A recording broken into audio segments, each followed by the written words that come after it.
Assalamualaikum warahmatullahi wabarakatuh. Jumpa lagi dengan saya. Kali ini saya akan berbagi tentang pengantar teori komunikasi hingga paradigma, ragam paradigma yang ada di ilmu komunikasi. Apa sebenarnya teori itu? Karena antara teori dengan teori komunikasi itu merupakan dua hal yang berbeda.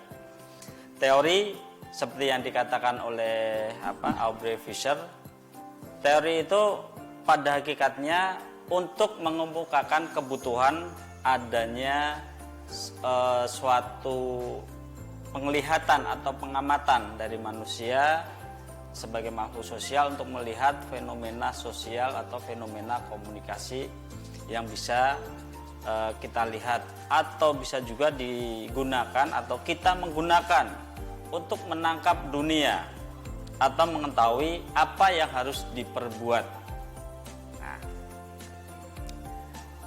satu hal yang lain dikatakan oleh Andi Mirza Ronda dalam bukunya Tafsir Komunikasi atau Tafsir Kontemporer Ilmu Komunikasi.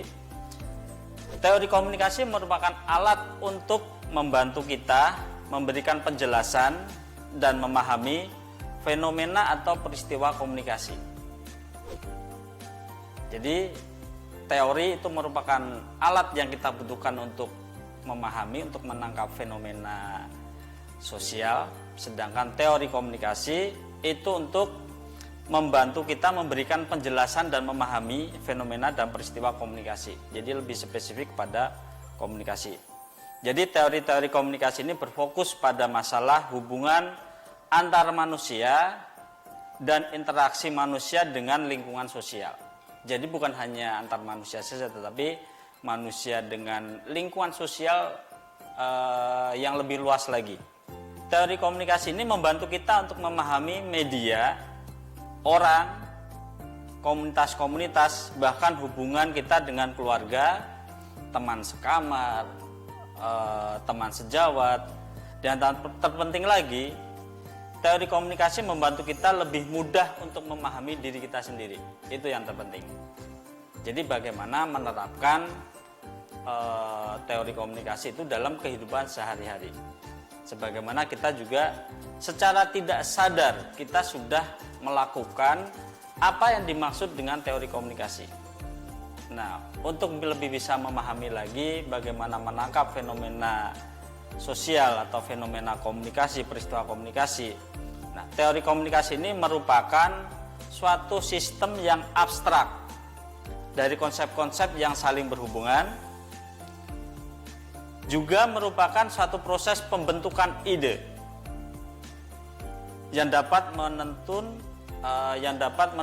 membantu kita dalam menjelaskan bagaimana, kemudian mengapa, dan apa yang terjadi di lingkungan sosial. Dalam hal ini fenomena atau peristiwa komunikasi. Oke. Teori komunikasi juga dapat mengacu pada single teori ataupun keseluruhan teori yang berkaitan dengan komunikasi. Dua hal yang perlu kita sadari tentang sifat teori adalah yang pertama, teori diproduksi oleh manusia berdasarkan pertimbangan dan juga diskusi.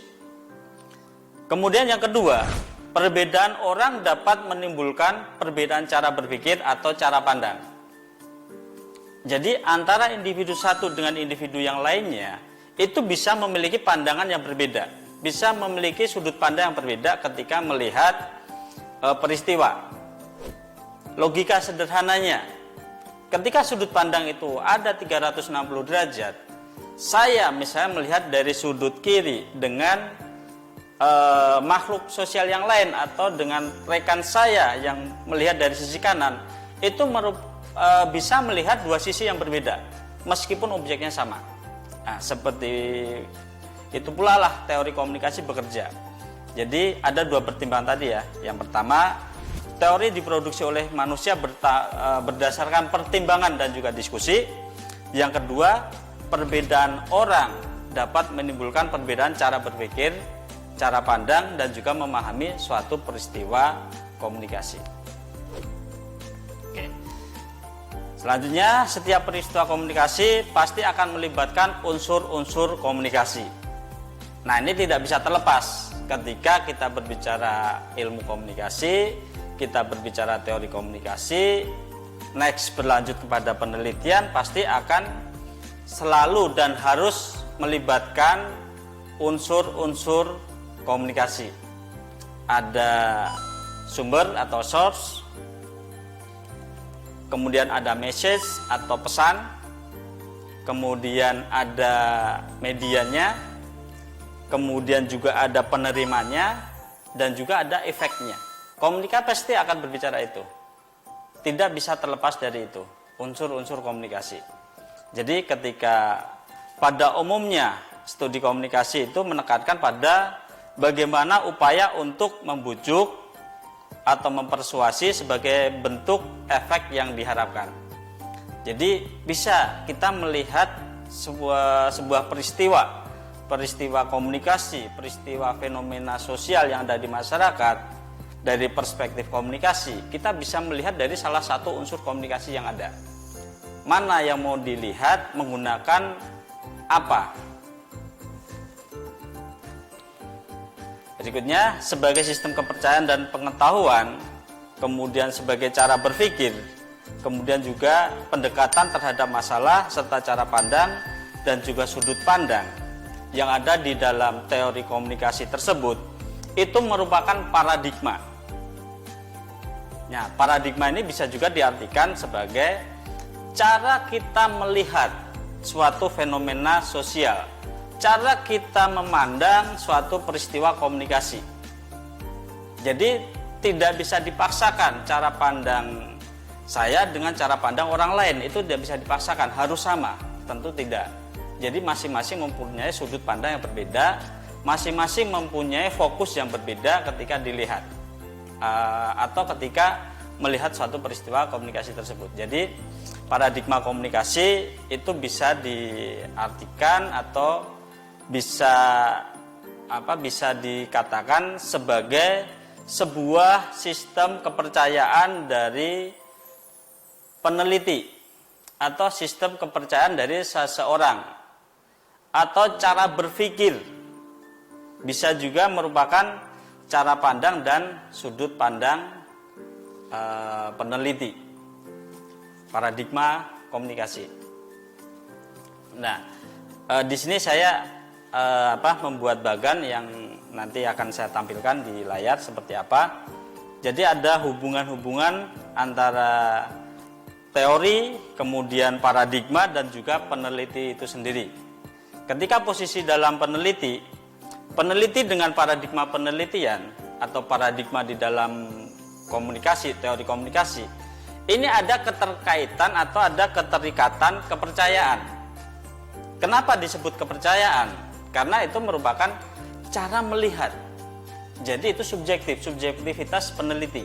Bagaimana saya melihat fenomena sosial, peristiwa komunikasi dengan sudut pandang saya, dengan paradigma saya. Nah, kemudian dari paradigma inilah nanti sekian banyak paradigma muncul. Di dalam paradigma ini ada macam-macam teori komunikasi. Ada yang sifatnya interpretif, ada yang sifatnya objektif, ada yang sifatnya subjektif, dan ada juga yang sifatnya kritis. Nah, itu beberapa paradigma yang ada di komunikasi. Dari paradigma tersebut kita melihat peristiwa komunikasi atau fenomena sosial yang ada di masyarakat itu sebagai kajian penelitian. Nah, muncullah teori apa yang sesuai untuk kajian penelitian tersebut.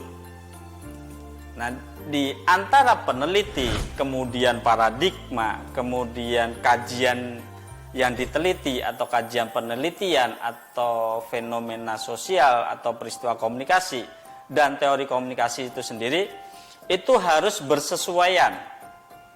Apa artinya bersesuaian? Harus selaras, harus clear and clean. Ketika misalnya mengkaji pengaruh, misalnya pengaruh itu sifatnya objektif, tetapi teori yang digunakan nanti teori-teori yang subjektif, itu tidak bersesuaian.